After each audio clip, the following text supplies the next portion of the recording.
6 पंक्तियों में तो वो भारत जो बुद्ध की भाषा जानता है, और 2 पंक्तियों में 75 साल वाला भारत जो आज की भाषा जानता है। कहते हैं मेरे आने से पहले यदि किरणों का चमत्कार होगा तो सूर्यवंश में सूर्यदेव निश्चित ही अंधकार होगा, अन्यथा क्षमा करना दिनकर, अंजनी तनय से पाला है, बचपन से जान रहे हो तुम हनुमत कितना मतवाला। मैं अक्सर लोगों से कहता हूं राम से पंगा ले लो चल जाएगा, करुणा निधान है, इनसे मत लेना, क्योंकि इनको पता वता नहीं है, ये मानते सिर्फ एक ही की है। ये जो यश की लिप्सा है कि मैं कुछ भी करूं तो सबको पता चले कि मैंने अच्छा काम किया, हनुमान को यश की लिप्सा को घेरने के लिए सुरसा भेजी जाती है। यश क्या है? जितना मिल गया उतना थोड़ा, ये यश है। तो यश की सुरसा अब आगे हनुमान का मार्ग रोकना चाहती है। और यश की पहली क्वालिटी क्या है कि वो बढ़ता है, फिर मन करता है और मिले। इसके बाद गत ज्ञान की लिप्सा आएगी लंकिनी बनकर। यह सारी कहानी प्रतीक से जुड़ी हुई है, लेकिन लंकिनी पर अगर आपने सत्य का प्रहार कर दिया मुष्टिका से, तो लंकिनी को चेतना आ जाएगी कि ज्ञान आ गया शांति से मिलने के लिए, हनुमान आ गया सीता के चरण छूने। भेजा गया हनुमान को कि जाओ संजीवनी बूटी ले आओ। हनुमान आकाश में उड़े, आकाश में तो सूर्य है, विज्ञान के विद्यार्थी बैठे हैं, इंजीनियर्स आए हैं, सूर्य तो डूबता नहीं है। हम कहते हैं सूरज डूब गया, क्यों? हमारी मां हमें गोदी में लेकर पृथ्वी, हमारे पिता सूर्य की ओर से पीठ कर लेती है। मां को दोष देते नहीं है, पिता को दोष देते हैं कि डूब गया, छिप गया, वो चला गया, हमें तो सूरज तो निकल रहा। ये मां और पिता से संबंध की सामान्य परिभाषा है, इसको व्याकरण भी जानता है। मां बोल के देखो, मां मुंह खुल जाता है, इच्छा प्रकट हो जाती है मां के सामने। बाप बोल के देखो, बंद हो जाता है। हनुमान ने बातचीत शुरू करी। राधे श्याम जी हमारे बहुत बड़े रामायणी, उन्होंने इस प्रसंग को लिखा। भारत के राजदूतों की भाषा ये होनी चाहिए, भारत के विदेश मंत्री और विदेश सचिव की भाषा ये होनी चाहिए, यूनाइटेड नेशंस में बोलने वाले भारतीय की भाषा ये होनी चाहिए जो हनुमान की थी। आकाश में बैठे हुए सूर्य से भगवान मारुति नंदन हनुमान ने कहा, हे सूरज इतना याद रहे, संकट एक सूरज वंश पे है। हे सूरज इतना याद रहे, संकट एक सूरज वंश पे है। अब देखो कैसे फुसला रहे हैं सूर्य को। मेरा कोई काम नहीं है, आपके खानदान का काम है, मैं तो आप ही का काम लेके आया। सूर्यवंशियों पे संकट है, आप सूर्य हो। हे सूरज इतना याद रहे, संकट एक सूरज वंश पे है। लंका के नीच राहु द्वारा आघात दिनेश अंश पर है। फिर और लालच देते हैं, मेरे आने से पहले यदि किरणों का चमत्कार होगा तो सूर्यवंश में सूर्यदेव निश्चित ही अंधकार होगा।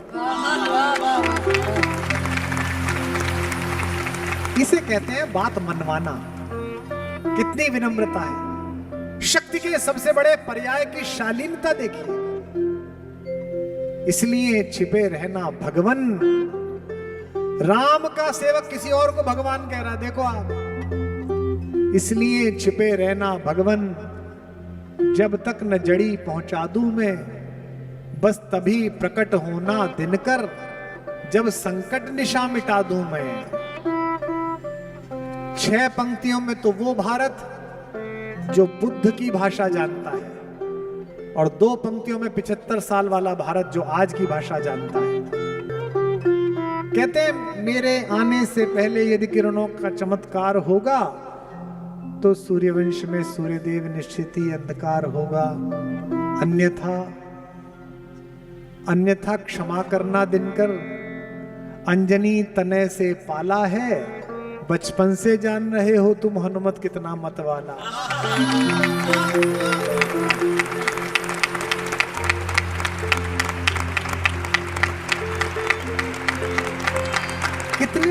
से धमकी दी है, अन्यथा क्षमा करना दिनकर अंजनी तने से पाला है। हम किसी देश की सीमा का अतिक्रमण नहीं करते, लेकिन मृत्यु और आत्महत्या के सारे विकल्पों के विफल हो जाने के बाद अगर किसी नीच ने यही सोच लिया है कि हमारी सीमाओं के अंदर पैर रखकर हमारे सिपाहियों के शरसंधान का साधन बन के ही मरेगा, तो ऐसे हर नीच का स्वागत है, अंदर आए, हम उसे जहन्नुम भेजने के लिए तैयार हैं।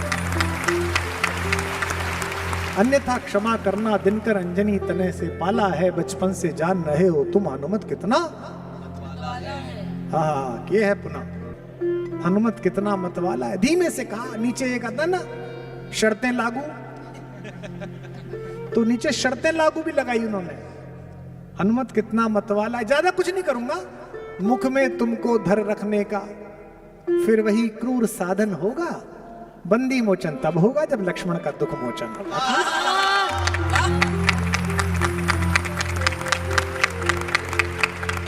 मुझे तो अभ्यास ही है, हनुमान कहते हैं मुझे तो आदत ही है, कोई दिक्कत ही नहीं है, इतना ही तो करना है कि संजीवनी ले जाने समय आपको मुंह में धर लूंगा, जब एक बार हो जाएगा सब काम उसके बाद छोड़ दूंगा, चले जाना।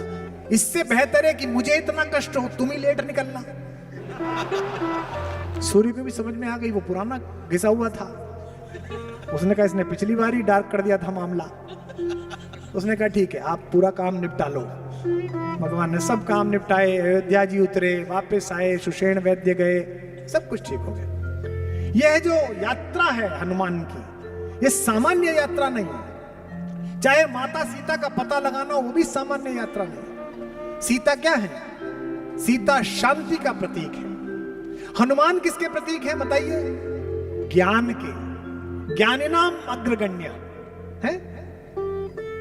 पहली बार जब भगवान ने हनुमान को देखा है, सुग्रीव से मिलने जाते समय तो ब्राह्मण के वेश में आए मिलते, और कहते हैं कि मैं सुग्रीव का महामंत्री हूं। तो भगवान ने लक्ष्मण से कहा है कि जो बोल रहा है सामने,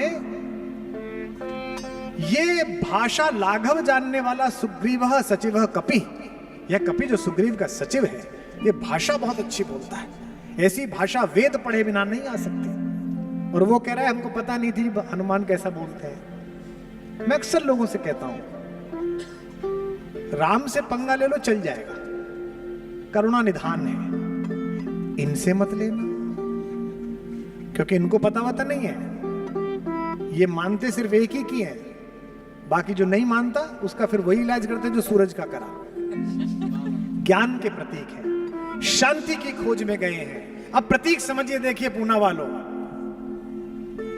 तो शांति की खोज के लिए सबसे पहले क्या आवश्यकता है? ज्ञान को यह भान कराना तो कोई शांति पा सकता है जिसका नाम है जामवंत। ज्ञान अपने आप को भूल चुका है। जामवंत ज्ञान का कंधा पकड़ के कहते हैं का चुप साध रहे बलवाना, तू चुप क्यों बैठा है, तू ही जा सकता है।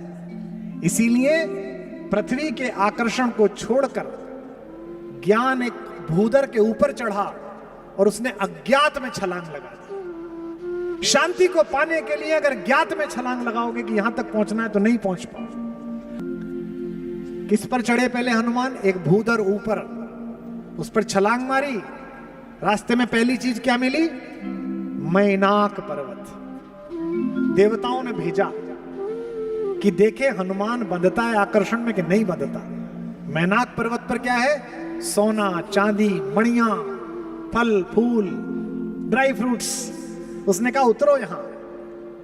इसका मतलब जैसे ही शांति की खोज में चलोगे, जगत के आकर्षण घेर लेंगे। थोड़ा और पैसा, थोड़ा और सोना, लेकिन अगर उससे बचकर आपने हनुमान की भाषा में आकर्षण को जवाब दे दिया तो मां के चरणों तक पहुंचोगे। हनुमान ने क्या कहा? राम काज कीने बिना मोई कहां विश्राम। ये है असली था। अब अगर इससे भी उबर गए तो अच्छे से अच्छे आदमी की क्या भावना रहती है? चलो पैसा छोड़ दिया, इसका लोभ छोड़ दिया, अग्रवाल समाज में बहुत लोग हैं, हॉस्पिटल बना दिया, ये कर दिया, इसके बाद भावना क्या रहती है? हर आदमी की रहती है, बुरा मत मानना, मेरी भी रहती है। उससे बचने की कोशिश मैं भी कर रहा हूं, आप भी करिए। जब ज्ञान रूपी हनुमान सीता रूपी शांति को प्राप्त करने के लिए उनके चरणों में सिर रखने के लिए मैनाक रूपी आकर्षण को ठुकरा कर आगे बढ़ता है, तो रास्ते में यश रूपी सुरसा मिल जाती है। Fame is the last infirmity of noble mind. हर आदमी को रहता है फेम मिल जाए। ये जो यश की लिप्सा है कि मैं कुछ भी करूं तो सबको पता चले कि मैंने अच्छा काम किया, हनुमान को यश की लिप्सा को घेरने के लिए सुरसा भेजी जाती है। यश क्या है? जितना मिल गया उतना थोड़ा, ये यश है। तो यश की सुरसा अब आगे हनुमान का मार्ग रोकना चाहती है। और यश की पहली क्वालिटी क्या है कि वो बढ़ता है, फिर मन करता है और मिले। इसके बाद गत ज्ञान की लिप्सा आएगी लंकिनी बनकर। यह सारी कहानी प्रतीक से जुड़ी हुई है। लेकिन लंकिनी पर अगर आपने सत्य का प्रहार कर दिया मुष्टिका से, तो लंकिनी को चेतना आ जाएगी कि ज्ञान आ गया शांति से मिलने के लिए, हनुमान आ गया सीता के चरण के लिए। लंका सोई हुई है। क्यों सोई हुई है बताओ भाई पूना वालों, क्यों सोई हुई है? सारी लंका सोने की है।